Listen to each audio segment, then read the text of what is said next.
கொல்லப்படுறாங்க. அதற்கு எதிர்ப்பு தெரிவித்து அதுக்கு ஒரு நியாயம் கேட்டு அது தீர்மானம் தென்னரசு அவர்கள் திரு பிரதம மந்திரி அவர்கள் சந்திப்பாங்க. It has been passed in Lok Sabha. Yeah, already we have opposed it and we will continue to oppose it. Our Honorable Chief Minister has already passed a resolution in the Assembly to withdraw the one.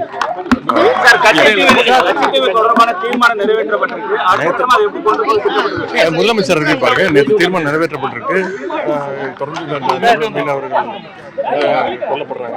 அதற்கு எதிர்ப்பு தெரிவித்து அதுக்கு ஒரு நியாயம் கேட்டு அது தீர்மானம்.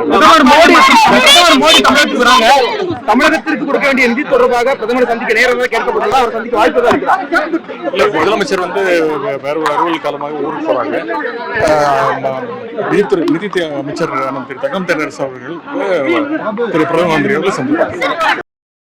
இதுபோன்ற செய்திகளை மேலும் தெரிந்து கொள்ள எங்களது யூடியூப், ஃபேஸ்புக் மற்றும் ட்விட்டர் ஆப்களை சப்ஸ்கிரைப் செய்யவும்.